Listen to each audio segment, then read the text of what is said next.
आज मी तुमच्यासाठी रक्षाबंधन स्पेशल मऊ लुसलुशीत तोंडात टाकताच विरघळणारे रसरशीत आणि तेही अगदी कमी साहित्यात आणि खूप झटपट होणारी ओल्या नारळाच्या लाडूची रेसिपी मी आज तुमच्यासाठी घेऊन आलेली आहे। कोणालाही अगदी सहजपणे करता येईल इतकी सोपी रेसिपी आहे। चला तर मग रेसिपीला सुरुवात करूया।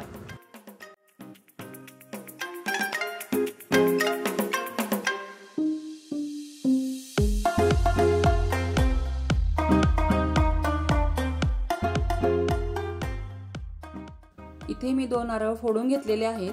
आता या नारळाचे आपल्याला खोबरे काढून घ्यायचे आहे आणि पाठीकडचा जो ब्राऊन भाग असतो तो आपल्याला काढून टाकायचा आहे आणि त्यानंतर अशा प्रकारे आपल्याला खोबऱ्याचे तुकडे करून घ्यायचे आहेत। आता हे नारळाचे तुकडे आपल्याला थोडे थोडे करून मिक्सर जार मध्ये घालायचे आहे आणि मिक्सर चालू बंद करत म्हणजेच पल्स मोडवर हे आपल्याला फिरवून घ्यायचं आहे।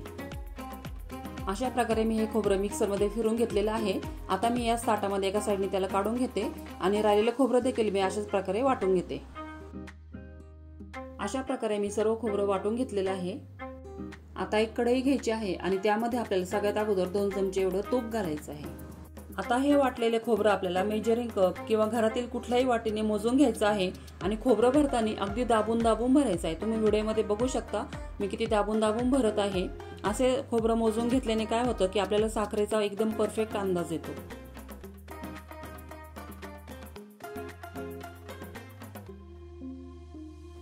आता हे मोजून घेतलेलं खोबरं आपल्याला तूप घातलेल्या कढईमध्येच घालायचं आहे। तर इथं माझं 3 कप एवढं खोबरं भरलेलं आहे। तुम्ही वाटीने मोजलं असेल तर किती वाटा भरतं हे लक्षात ठेवायचं आहे। आता ही कढई आपण थोडा वेळ साईडला ठेवून देऊ। आता ज्या मिक्सर जार मध्ये आपण खोबरं वाटून घेतलं होतं त्याच मिक्सर जार मध्ये मी इथं 1 कप एवढं मिल्क पावडर घातलेली आहे आणि 1 कप एवढं दूध घातलेलं आहे आणि आता हे आपल्याला मिक्सर मध्ये फिरवून घ्यायचं आहे। अशा प्रकारे जर तुम्ही मिल्क पावडर आणि दूध मिक्सर मध्ये फिरवून घेतलं तर मिल्क पावडरच्या गुठळ्या होत नाहीत, छान एकजीव होते।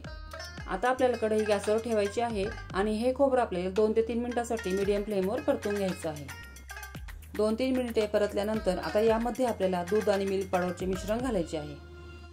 आता हे दूध आटेपर्यंत मिश्रण आपल्याला सतत हलवत राहायचं आहे कारण मिल्क पावडरमुळे मिश्रण तळाशी लागू शकते आणि गॅसची फ्लेम आपल्याला मीडियमवरच ठेवायची आहे। तुम्ही इथे बघू शकता 2-3 मिनिटांमध्येच आपलं मिश्रण छान कोरडं झालेलं आहे। आता यामध्ये आपल्याला 1 कप एवढी साखर घालायची आहे। आता या साखरेचे पाणी झाल्यानंतर ते देखील आपल्याला कोरडं होईपर्यंत आटवून घ्यायचं आहे। साधारणपणे 2 ते 3 मिनिटांमध्ये लगेचच हे कोरडं होतं, तुम्ही इथे बघू शकता। आता यामध्ये मी थोडीशी विलायची पावडर घालत आहे। ही विलायची पावडर मी साखरेबरोबर वाटलेली असल्यामुळे तुम्हाला इथे पांढरी दिसत आहे। ते मी थोडंसं केसर गरम दुधामध्ये भिजत घातलं होतं पण ती क्लिप माझ्याकडनं मिस झाली आहे आणि आता हे केसरचं दूध यामध्ये घालून मी मिक्स करून घेते। केसर घालणे पूर्णपणे ऑप्शनल आहे पण यामुळे लाडूला खूपच छान स्वाद येतो आणि हलकासा पिवळसर रंग देखील येतो जो की दिसायला खूपच गोड दिसतो। केसर मिक्स करून झाल्यानंतर गॅसची फ्लेम आपल्याला बंद करायची आहे आणि हे मिश्रण हलकसं कोमट होईपर्यंत आपल्याला थंड होऊ द्यायचं आहे। आता आपल्या लाडूचे मिश्रण हे कोमट झालेले आहे आणि घरातीलच मी भाजीचा जो चमचा असतो त्याने हे मिश्रण 1 चमचा भरून घेते म्हणजे आपले सर्व लाडू तयार होतील, ते सर्व एकसारख्या आकाराचे तयार होतील आणि अगदी अर्धा मिनिटही लागत नाही हे लाडू तयार होण्यासाठी। तुम्ही बघू शकता खूप छान हे लाडू तयार होतात, इतके सॉफ्ट बनतात की तोंडात टाकताच विरघळतात। तुम्ही इथे बघू शकता किती छान आपला इथे लाडू तयार झालेला आहे।